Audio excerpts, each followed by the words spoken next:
횡단보도를 건너다 교통사고를 당해 크게 다친 70대 아버지. 아버지는 그 사고로 인해 여러 차례 큰 수술을 하셨고 후유증으로 고생을 많이 하셨는데요. 그때마다 아버지 곁을 지켰던 사람은 바로 40대 차남이었습니다.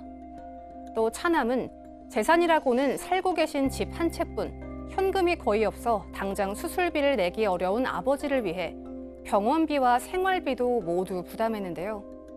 이렇게 1년간 차남이 부담한 비용이 약 5천만 원.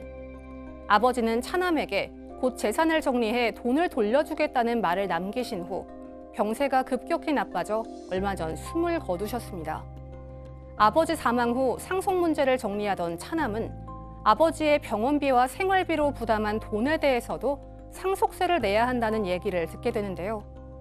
현금이 없으신 아버지의 병원비와 생활비를 지원한 효자 차남은 이 돈도 돌려받지 못하고 거액의 상속세까지 떠안아야 할까요?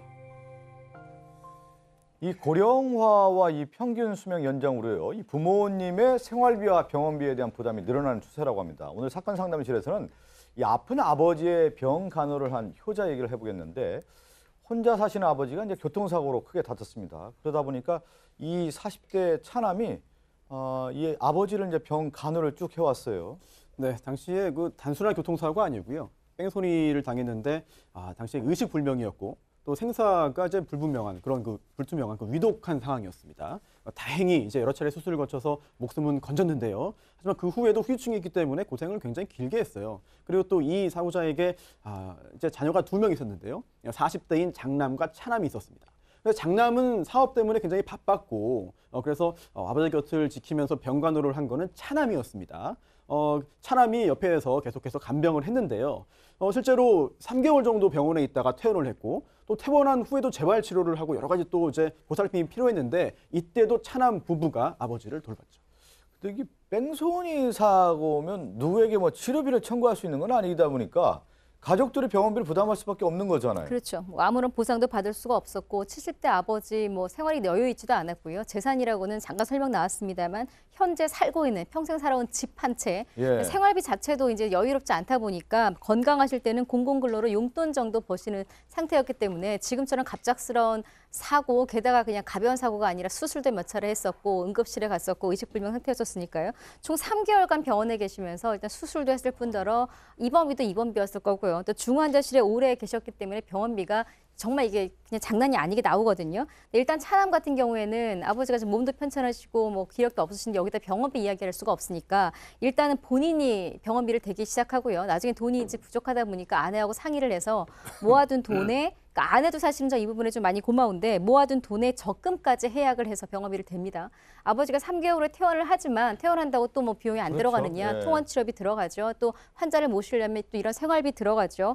약값 들어가죠. 여러 가지 이제 비용이 들다 보니까 차남 입장에서는 마이너스 통장까지 결국 이제 만들어서 쓰게 되는데 실제로 이런 거 보면 이렇게까지 하나 싶긴 합니다. 막상 저런 일이 닥치면 내가 얼마 갖고 있고 계획 이런 거 아무 생각 안 나거든요. 아버지를 갑자기 그러면 사지로 몰 수가 없다 보니까 어떻게든 돈을 구하는 상황이 되는데 이 차남도 아마 그 상황이었던 것 같아요. 본인도 돈이 많지는 않았습니다만 아버지가 워낙 위독하니까 그렇죠. 일단 예. 있는 돈 없는 돈 쓸 수 있는 돈을 다 모아서 아버지를 예. 병수발을 했습니다. 얘기 들어보니까 차남이 효자예요. 사실 예. 이렇게 아버지가 이제 병 간호를 한다라는 게 쉬운 일은 아니고 한 1년간 5천만 원을 이제 돈을 이제 차남의 돈으로 이제 병원비를 댔는데 아버님이 아마 그런 미안함은 있었던 것 같아요. 이제 네. 병원에 있을 때 병원 이제 퇴원하고 나서 집 좀 재산 정리를 해서 내 이 돈에 대한 것은 차남에게 주겠다 이런 말씀을 하셨다고 하더군요. 하여튼 뭐 차남의 그 정성 덕분에 이제 아버지의 건강 상태가 상당히 호전이 됐다고 합니다.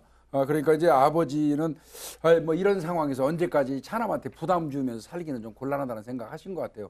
그래서 본인이 집 한 채 있다고 그랬지 않습니까? 예. 그 집을 팔아가지고 고향 쪽에다가 조그만 집 혼자 기거할 집을 이제 하나 사고 그 남은 돈 가지고는 이제 차남이 부담했던 병원비 5천만 원 주고 그리고 이제 본인 생활비 정도 이렇게 이제 쓰려고 생각을 했던 것 같습니다. 그런데 부동산 경기가 악화되면서 집이 팔리지를 않았어요. 그 와중에 또 몇 달 후에 아버지는 갑자기 그 병세가 악화돼 가지고 사망하고 맙니다. 예. 근데 이제 뭐냐면 지금 아버님이 갚기로 되돌려주기로 했는데 이미 이제 아버님이 돌아가셨단 말이에요. 이제 장례를 이제 마친 후에 이 차남이 이런 얘기를 합니다. 아버지 병원비, 생활비를 이제 부담을 해왔기 때문에 이 부분에 대해서 아마 뭐 가족들에게 좀 되돌려받고 싶다는 얘기도 했고 재산 상속의 문제에 있어서도 좀 이것을 감안해달라는 어떤 요구를 했는데 문제가 이제 발생을 했어요. 핵심이 이제 다른 형제들은 예. 그 병원비로 쓴 생활비로 쓴 5천만 원은 사실은 그냥 생각하지 않는 거죠. 사실은 예. 말하자면 그 부분에 대해서는 유산에서 적용하지 않는다고 생각해. 이걸 욕심이 있다고 해야 되나 사실. 그 형제들은 그렇게 생각한 것 같고요. 뭐 그렇다고 하면은 나중에 어떤 뭐 상속을 받을 때 받는 상속의 분에 대한 상속세 부분도 분명히 많이 나올 거기 때문에 그렇죠. 그 부분도 생각해야 된다는데 이것도 사실은 형제들이 생각하지 않으니까 이것도 이해가 되지 않는 부분인 거죠. 예. 그러니까 이제 오늘 차남은 이런 궁금증을 이제 우리가 정리를 해볼 필요가 있겠는데 일단은 아마 그런 생각을 했을 것 같아요. 내가 그동안 수고했던 5천만 원은 가족들이 좀 생각해달라 이런 얘기인데 궁금증 한번 정리를 해보죠. 궁금증이 두 가지예요. 지금 5천만 원 정도 이제 그동안 아버지를 네. 병간하면서 들어갔잖아요. 근데 사실 저는 형이 나쁜 사람이라서 동생한테 이걸 이렇게 생각하지는 않고요. 이게 매주 병원비를 내다 보면 이게 얼마가 들어가는지 추산이 안 돼요. 그러다가 한꺼번에 형 5천만 원 드렸어. 이렇게 하면 형 입장에서는 이게 조금 부풀려졌나 아마 이렇게 고민을 했을 수도 있고 형이 지금 완강히 반대하는 상황은 아닙니다. 예. 어쨌든 아버지 대신 내고 돌려받기로 한 병원비를 상속 때 어떻게 하면 좋을까가 근본적인 질문이고요. 두 번째는 이 부분을 만약에 내가 상속이 아닌 돈으로 하게 된다면 상속세가 달라지잖아요. 그렇죠. 상속으로 포함시키느냐 빼느냐에 따라서 그러다 보니까 상속세 문제인데 이제 어느 범위까지 적용이 될까요가 두 번째 그러니까 질문입니다. 우리가 생각하는 것처럼 궁금증 1, 2가 뭐 떨어져 있는 게 아니라 서로 맞아요. 성우 네. 이제 연동되어 있는 거 아니겠습니까? 그런데 우리가 뭐 이런 상속 문제를 얘기할 때 기여에 대한 얘기를 많이 하는데 아버님 간호했던 5천만 원 같은 경우는 기여로 인정해달라 이렇게 할 수 있는 거 아닌가요? 그렇죠. 예. 그래서 첫 번째 의문이 5천만 원을 차남이 지금 부담을 한 거죠. 예. 특별하게 어떤 부양을 하기 위해서 아니면 의료비로 제공한 거기 때문에 이 부분을 인정해 달라는 그 건데요. 문제는 지금 형하고 좀 의견이 달라요. 아버지가 돌아가셨다면 상속재산 분할 협의를 해야 되는데 지금 집이 7억 정도 됩니다. 예. 원칙적으로 좀 잘 협의가 된다면 5천은 일단은 빼서 빼고. 동생이 가져가고 6억 5천을 갖고 뭐 3억 2,500씩 이렇게 나누는 방식으로 하면 될 것 같은데 형이 끝까지 내가 5천 썼는지 모르겠다. 왜 그걸 해야 되냐. 이렇게 한다면 결국은 소송을 해야 되고요. 예. 상속재산 분할 청구를 해야 되고 분할 청구를 한다면 동생 입장에서는 내가 5천 그 했던 부분을 기여분으로 이렇게 주장을 해야 될 것 같습니다. 근데 손 변호사 어떻게 봐요? 이거 저는 상식적으로 봤을 때 동생 얘기 오늘 상담하신 얘기 분의 의견을 좀 받아들여야 되는 거 아닌가 싶거든요. 장남이 오히려 형을 간호를 했어야 되는데 차남이 간호했으니까 야 고마웠다 내가 이 부분을 인정할게 이렇게 나와야 되는 거 아닌가요?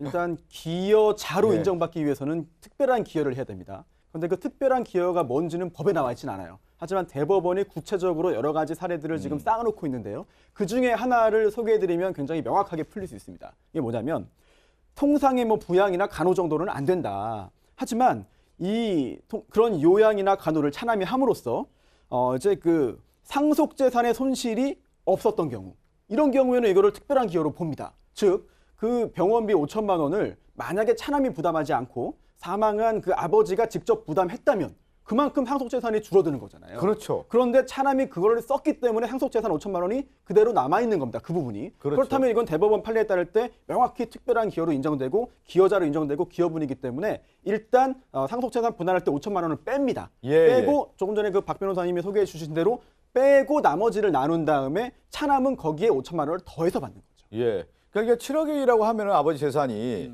5천만 원 일단 제하고 6,500만 원 가지고 나눠야 된다. 그 얘기 아니에요. 5천만 원 일단 차남에게 줘야 된다. 이런 얘기인데 지금 형님은 그걸 받아들이기 어렵다는 얘기네요. 그러니까. 받아들이기 어렵다면 결국은 가장 나쁜 게 나쁜 건 아니죠. 변호사가 하는 거니까 소송을 해야 되는 겁니다. 예. 사실은 그렇게 협의를 하면 되는데 논리적으로 얘기를 해서 이 부분은 기여분의 대법원 판례상 인정되기 때문에 형 이 부분 좀 달라라고 하면 형도 인정을 하면 되는데 모르겠다. 현금으로 둔 거 내가 어떻게 아느냐라고 입증해봐라. 이러면 두 사람이 재판에 갈 수밖에 없는 그런 그러네요. 상황입니다. 근데 또 상속세 같은 경우 이렇게 우리가 또 동생 오늘 상담하신 분의 이제 고민이 이거 아닙니까? 그 기여분을 인정받지 못한다고 하면은 오히려 이제 7억짜리 재산이니까 3,500씩 나눴을 때 3,500만 원에 대한 재산세를 또 상속세를 내야 되는 거 아닙니까? 그러니까 3억 5천.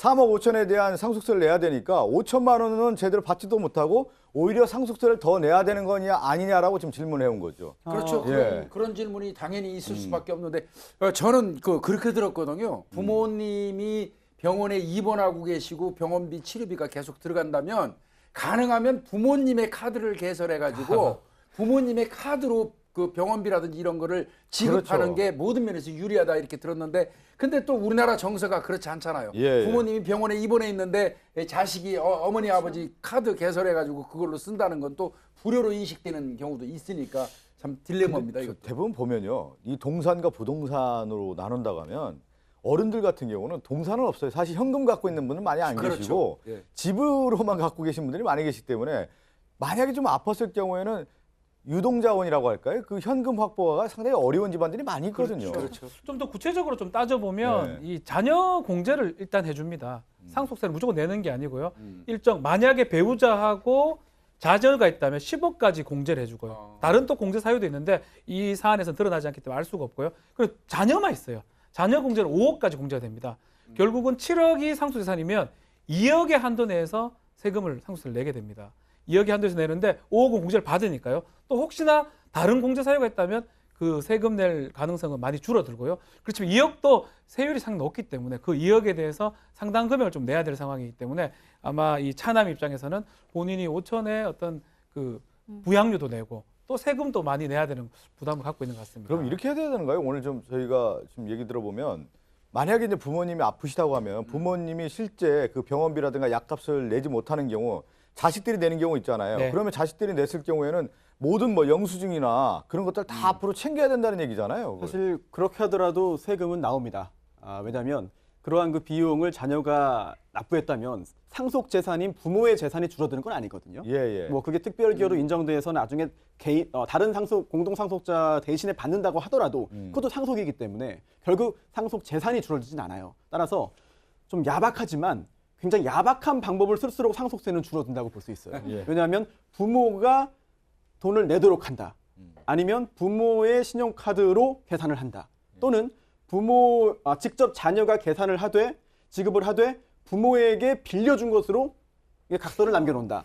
이런 식으로 해야 사실 상속 재산이 줄어드는 거거든요. 예. 따라서 좀 우리나라의 어떤 정서에 좀 부합하지 않는 그런 야박한 방법을 쓸수록 상속세 부분에서는 이득을 보는 부분들이 있죠. 좀 더 구체적으로 가서 이게 7억이니까요. 뭐 저희가 세무 전문이 아니기 때문에 뭐 명확하게 다 얘기할 수가 없습니다. 보여진 사례로만 얘기를 좀 드리면 7억에서 5억 공제를 받는데요. 아버지 카드로 많이 써서 상속세가 줄면 줄수록 세금이 줄어듭니다. 예, 예. 많이 쓰면 쓸수록 지금 김복준 의원님이 조금 언급을 했었는데요.